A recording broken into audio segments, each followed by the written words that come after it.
السلام علیکم۔ اس سے پہلے آپ کو شاہ ولی اللہ کے بارے میں، سید احمد شہید کے بارے میں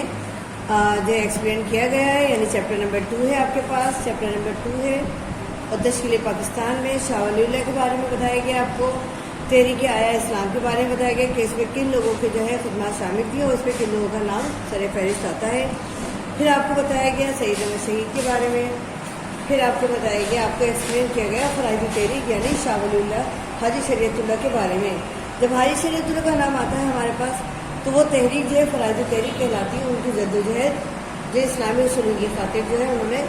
جو مسلمانوں کے لیے خاص طور پر بنگالی مسلمانوں کے جو انہوں نے انجام دی۔ یہاں آ کے ہمارا ٹاپک کمپلیٹ ہوتا ہے۔ اب ہمارے پاس نیا ٹاپک اسٹارٹ ہوتا ہے علی گڑھ کی تحریک۔ علی گڑھ تحریک نے کیا کردار انجام دیا اپنا اور یہ کہاں سے اسٹارٹ کی؟ علی گڑھ تحریک ہمارے پاس اسٹارٹ ہے۔ انگریزوں نے مسلمانوں سے برصغیر کی قیادت چھین لی تھی،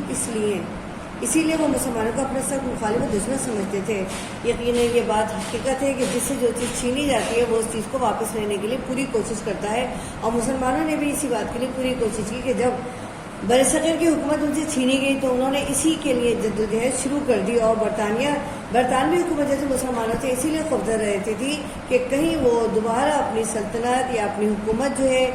انگریزوں سے حاصل نہ کر لیں۔ اسی لیے انگریز جو تھے اسی بات سے خوفزدہ رہتے تھے اور مسلمانوں کے سخت مخالف تھے، یعنی سخت دشمن تھے۔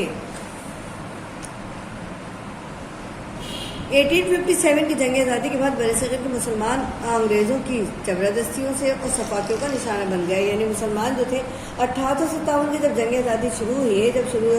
اس کی ناکامی کے اسباب جب ناکام ہوئے، ناکامی کے اسباب میں سب سے پہلے جو انہوں نے یعنی صفاقیوں کا جو نشانہ بنایا وہ مسلمان تھے، یعنی انگریزوں نے ان کو جو ہے بہانہ مل گیا تھا مسلمانوں کو جو ہے اپنی نشانیوں کا صفاقیوں کا نشانہ بنانے کے لیے، کیونکہ دیکھا جائے تو 1857 کی جنگ آزادی میں نہ صرف مسلمان بلکہ ہندو بھی اس میں شامل تھے، اور ہندوؤں کے ساتھ وہاں رہنے والی تمام قوموں نے اس میں شمولیت اختیار کی تھی، یعنی برصغیر کی آزادی کے لیے سب نے مل کر جدوجہد کی تھی اور اس کو اسٹارٹ کیا تھا۔ لیکن آخر میں جو سارے کے سارے جو انہوں نے جو ہے اس کو بسر الزام ٹھلایا وہ سے مسلمان تھے انگریزوں نے، لہذا انہوں نے مسلمانوں کو اس کا الزام ٹھہراتے ہوئے کہ یہ مسلمان جو تھے غدار ہیں، انہوں نے حکومت سے ہمیں جو ہے آزادی حاصل کرنے کے لیے جدوجہد شروع کی ہے، اسی لیے انہوں نے تمام جو ہے ظلم و تشدد کو نشانہ بنایا اور مسلمانوں کو بنایا۔ مسلمانوں کو دینی اور مذہبی، سیاسی، معاشی اور معاشرتی اور تعلیمی حقوق سے محروم کر دیا گیا، یعنی انگریزوں نے سب سے زیادہ جو مسلمانوں کو جو نشانہ بنایا وہ کس لحاظ سے بنایا، یعنی دینی طور پر ان کے مدارس بند کر دیے گئے، مذہبی طور پر ان کو دور کر دیا گیا، سیاست سے ان کو دور کر دیا گیا، معاشی حالت ان کی تباہ برباد کر دی گئی، اور معاشرتی حالت بھی ان کی کہ ہر طرح سے تباہ برباد کی۔ اس کے بعد جب تعلیم کی بات آتی ہے، جہاں وہ اپنے آپ کو جو ہے جدید تعلیم کی طرف لانے کی کوشش کرتے ہیں یا اپنے آپ کو جو ہے جدید تعلیم سے منور کرنے کی کوشش کرتے ہیں، تو انہوں نے وہ تعلیمی حقوق بھی مسلمانوں سے چھین لیے۔ یہاں آ کر انہوں نے تمام اپنی صفافیوں کا نشانہ ہے مسلمانوں کو بنایا اور یہ ثابت کر دیا کہ وہ مسلمانوں کو اپنا سب سے زیادہ مخالف سمجھتے ہیں۔ ظاہر جو انسان سب سے زیادہ مخالف سمجھے گا اسی کے لیے سب سے زیادہ ظلم و تشدد بھی کرے گا، اور سب سے زیادہ ان کو تباہ برباد کرنے کا جو راستہ انہوں نے ڈھونڈا وہ یہی ڈھونڈا کہ دینی طور پر، مذہبی طور پر، سیاسی طور پر، معاشی طور پر، معاشرتی طور پر اور تعلیمی حقوق ان کے محروم کر دیے گئے، یعنی ان کو محروم کر دیا گیا حقوق سے۔ اس سے مسلمانوں میں خوف و ہراس و بددلی پھیل گئی، یعنی حکومت کے خلاف جو مسلمانوں کے اندر خوف و ہراس آ گیا اور بددلی پھیل گئی، یعنی وہ انگریز حکومت کے سخت مخالف بن گئے۔ دوسری جانب ہندوؤں نے انگریزوں کے ہاتھ میں ہاتھ دے دیا اور زندگی کے تمام شعبوں میں ترقی کرنے لگے۔ دیکھا جاتا تو برطانوی حکومت کو چاہیے تھا کہ ہندوؤں کو بھی اسی ظلم و تشدد کا نشانہ بناتی، لیکن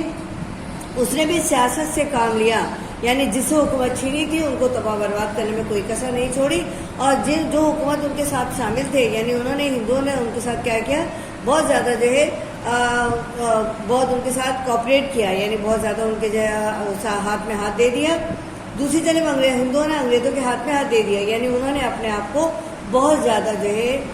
ثابت کیا کہ ہم انگریزوں کے ساتھ ہیں، ان کے دوست ہیں اور ان کے مخالف نہیں ہیں، بلکہ ہم ان کے ساتھ ساتھ رہنے والے ہیں، اور زندگی کے تمام شعبے نے ترقی کرنے لگے۔ لہٰذا انگریزوں نے بھی ان کے اوپر اتنا زیادہ رحم کیا اور اتنا زیادہ ان کے ساتھ ہمدردی کا سلوک کیا کہ تمام شعبوں میں ترقی کر کے ہندوؤں کو تمام شعبوں میں ترقی دی، ان کے علاقوں میں ترقی دی، ان کے علاقوں میں صنعتیں قائم کی، جبکہ مسلمانوں کی صنعتیں تھے حالت انہوں نے بد سے بدتر کر دی۔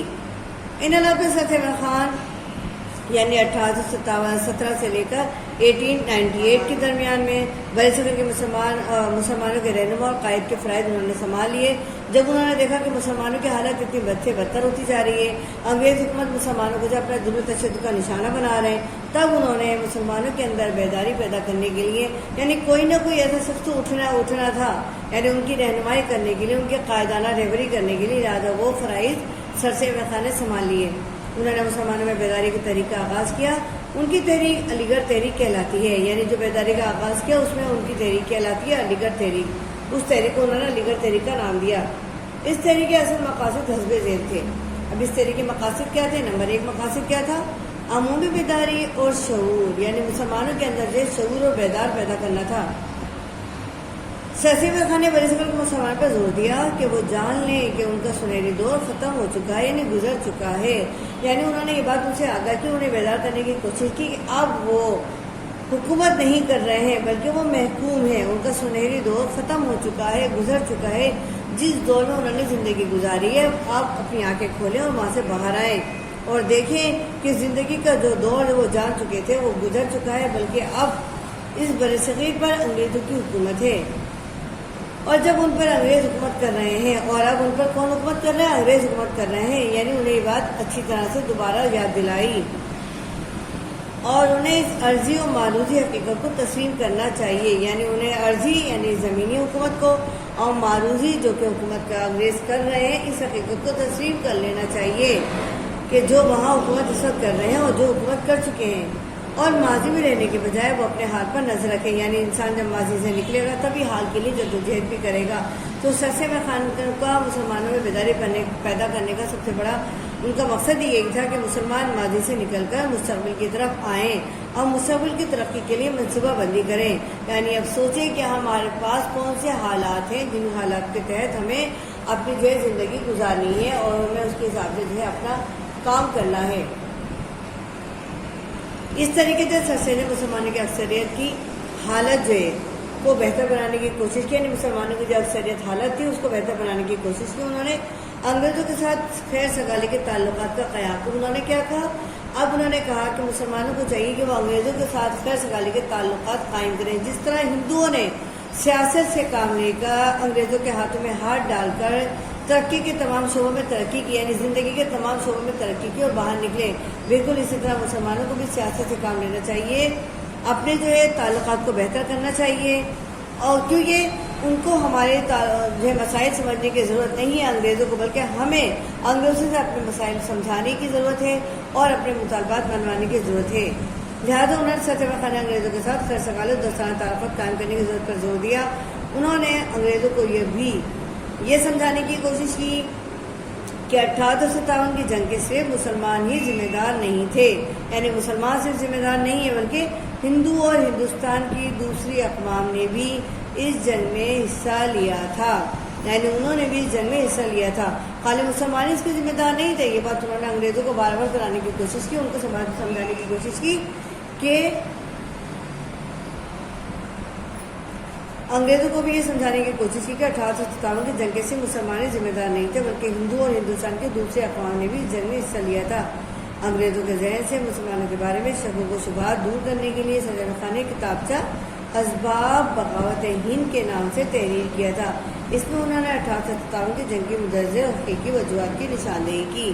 یعنی انہوں نے یہ بات ہندوستان کے انگریزوں کو بتانے کی کوشش کی، برطانوی حکومت کو بتانے کی کوشش کی کہ آخر اس کے اسباب کون تھے، اور اس میں صرف مسلمان ہی شامل نہیں تھے بلکہ اس جنگ میں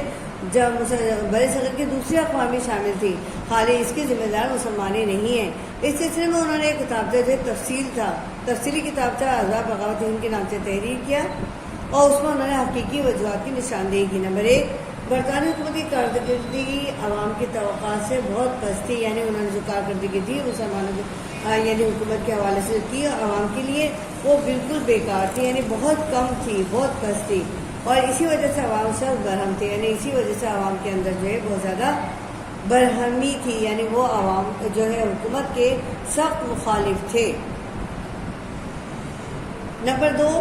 حکومت اور عوام کے مسائل کو سمجھنے میں ناکام رہی ہے، یعنی حکومت جو ہے عوام کے مسائل نہیں سمجھ سکی۔ جب عوام کے مسائل نہیں سمجھ سکے تو اسی لیے وہ ان کی توقعات پر پوری بھی نہیں اتری، یعنی ناکام ہو گئی، کیونکہ حکمرانوں اور محکوموں کے درمیان کوئی رابطہ نہیں تھا۔ کیونکہ اس لیے نہیں تھا کیونکہ حکمران جو تھے وہ انہیں اپنا محکوم بنانا چاہ رہے تھے، ان کے ساتھ ان پر حکومت کر رہے تھے، لیکن ان کو اپنا محکوم بنانا رکھتے تھے یا چاہتے تھے، یعنی غلام بنا کر رکھنا چاہتے تھے۔ اگر وہ حکومت کر رہے تھے تو ان کے لیے بھی انہیں کچھ ایسے آزادی دینی چاہیے تھی جس سے وہ اپنی زندگی اچھی طور پر گزار سکے، لیکن انہوں نے ایسا نہیں کیا۔ نمبر 3، حکومت کے پاس عوام کی فلاح بہبود کا کوئی پروگرام نہیں تھا۔ یہ بات بھی انہوں نے اس کو سمجھائی کتابچے کے اندر کہ حکومت کے پاس عوام کی فلاح بہبود کے لیے کوئی کام نہیں ہے، کوئی منصوبہ بندی نہیں کی، کوئی پروگرام نہیں تھا جس کے تحت عوام جو ہے اپنی زندگی کو خوشحال طریقے سے گزار سکیں۔ اب عام طور پر مسلمان خاص طور پر بہت زیادہ غریب ہو گئے تھے، یعنی عوام میں انہوں نے خاص طور پر مسلمانوں کا ذکر اس لیے کیا کہ برطانوی حکومت نے سب سے زیادہ مظالم بھی مسلمانوں پر ہی ڈھائے تھے، لہٰذا عوام میں یعنی عام طور پر مسلمان خاص طور پر بہت زیادہ غریب ہو گئے تھے۔ نمبر 4، حکومت نے ایسے قوانین اور ضوابط نافذ کر دیے تھے جو برصغیر کے عوام کے رسم و رواج اور روایت کے منافی تھے، یعنی حکومت نے کچھ ایسے قوانین بھی نافذ کیے تھے اور ضوابط بھی نافذ کیے تھے،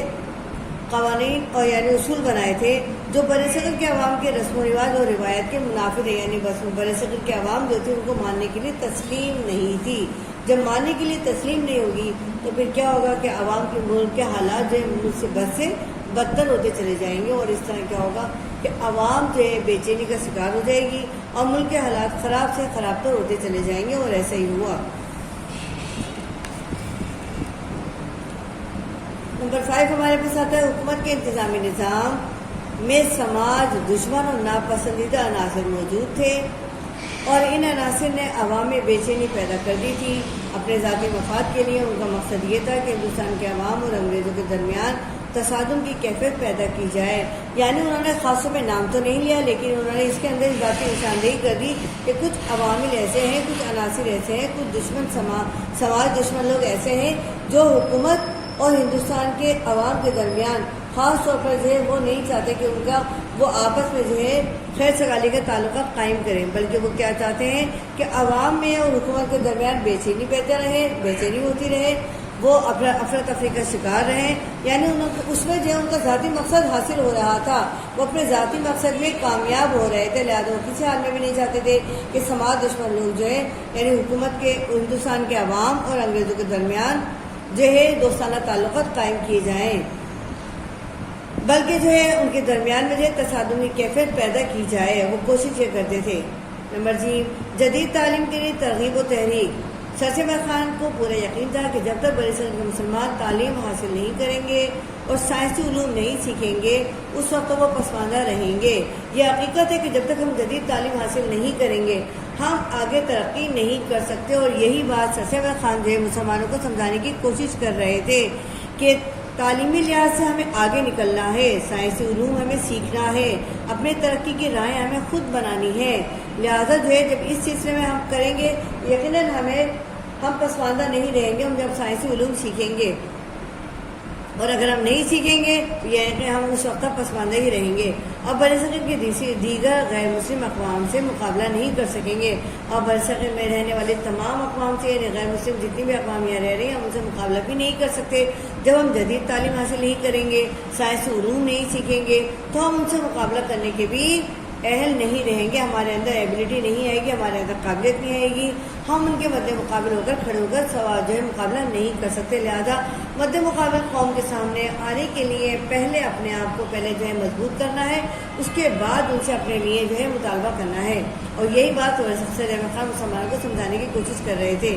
انہوں نے مسلمانوں پر زور دیا کہ وہ انگریزی زبان سیکھنے میں دلچسپی ظاہر کریں، یعنی انہوں نے کیا بتایا کہ انگریزی زبان سیکھیں، یہ ہماری غیر ملکی زبان ضرور ہے لیکن کیا ہمارے حدیث سے بھی ثابت ہے کہ ہمیں اپنی جو ضرورت کے تحت ہمیں انگریزی زبان سیکھنی چاہیے۔ اب یہ ترقی کرنے کے لیے جدید علوم کے اندر جو ہے بہتر جو ہے راہیں کھولنے کے لیے ہمیں ضروری ہے کہ ہم انگریزی زبان سیکھیں، یعنی سر سید خان نے مسلمانوں کو اس بات کا یقین دلایا کہ ان کے لیے بہت ضروری ہے تاکہ سائنسی علم سے فیضیاب ہو سکے، تاکہ ہم سائنسی علم جو وہاں اس وقت جو ہے اس کی تعلیم دی جا رہی تھی اس سے فیضیاب ہو سکے، فائدہ اٹھا سکیں۔ اور اس کا ماخذ کیا ہے؟ علوم کی مغربی شاخیں، یعنی علم کی جو ہے مغربی شاخیں تھا، یعنی جب تک ہم مغربی شاخیں حاصل نہیں کریں گے، اس میں علم حاصل نہیں کریں گے، ہم ترقی کی راہوں پر گامزن نہیں ہو سکتے۔ ترقی کی راہ پر گامزن ہونے کے لیے ضروری ہے کہ ہم مغربی علوم حاصل کریں اور انگریزی زبان سیکھیں۔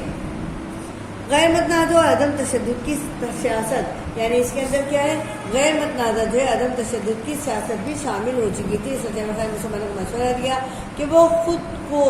اس وقت تک سیاست سے علیحدہ رکھیں جب تک مسلمانوں اور انگریزوں کے درمیان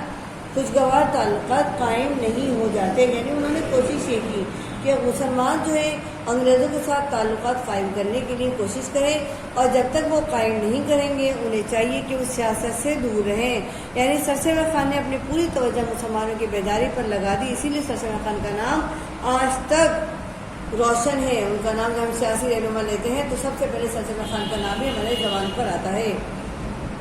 سرسید خان نے مسلمانوں کو مشورہ دیا کہ وہ خود کو اس وقت تک سیاست سے علیحدہ رکھیں جب تک مسلمانوں اور انگریزوں کے درمیان خوشگوار تعلقات قائم نہیں ہو جاتے۔ سرسید خان چاہتے تھے کہ مسلمان صرف تعلیم حاصل کرنے پر اپنی توجہ مبذول رکھیں اور سیاسی رسہ کشی سے دور رہیں، یعنی انہوں نے کوشش یہ کی کہ مسلمان جو ہے ہر طرح سے اپنے آپ کو جو ہے سیاست سے علیحدہ رکھیں اور تعلیم سے اپنے آپ کو امکنار کریں، یعنی پوری توجہ جو ہے تعلیم حاصل کرنے پر، خاص طور پر انگریزی تعلیم حاصل کرنے پر اور مغربی علوم حاصل کرنے پر اپنی جو ہے پوری توجہ مبذول رکھیں اور سیاسی رسہ کشی سے دور رہیں، یعنی ہندوؤں سے اور برطانوی حکومت کی سیاست سے دور رہیں۔ یہ انہوں نے مسلمانوں کو مشورہ دیا۔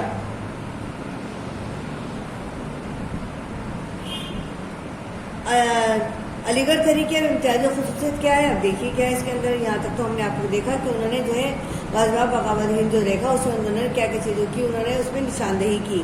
اب آ جائیے، علی گڑھ تحریک ایک جلد ہی ایک جامع اور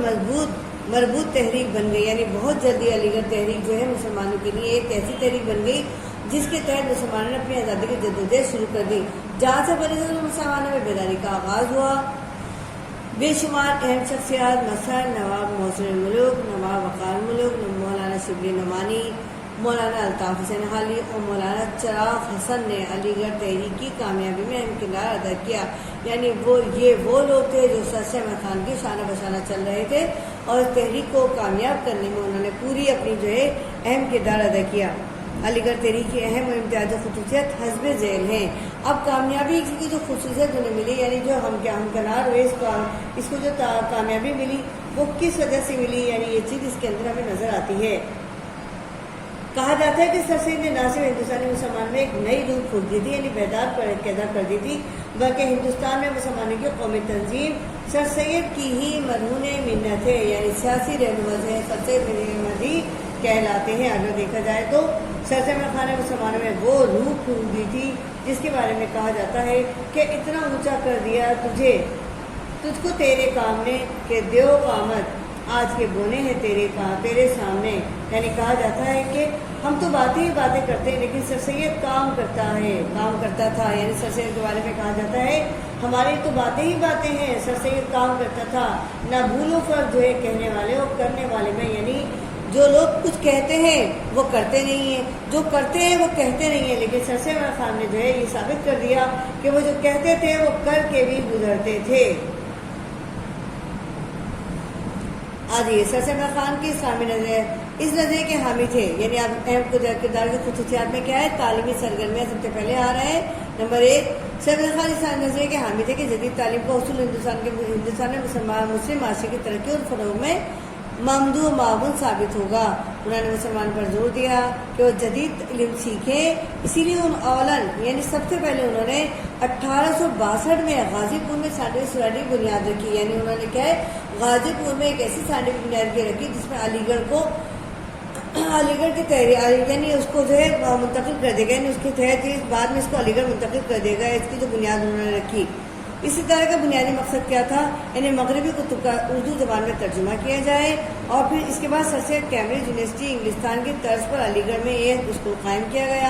جس کو بعد میں ایک کالج کی سطح تک بڑھا دیا گیا۔ اس کا نام محمدن اینگلو اورینٹل اسکول رکھا گیا، یعنی اس کے بعد یہ کالج رکھا گیا۔ صدر خان نے مسلمان نوجوان نسل کو اس بات پر آمادہ کیا کہ وہ انگریزی زبان سیکھے تاکہ جدید تعلیمی علوم کا حصول آسان ہو جائے. اس کی وجہ سے اردو زبان کے فروغ میں بھی انہیں مدد ملی. یعنی اگر دیکھا جائے سر صدر خان نے وہ کارنامے انجام دیے جو رہتی دنیا تک سنہری حروفوں سے لکھے جائیں گے. مسلمانوں کی خدمت کرنے کے لیے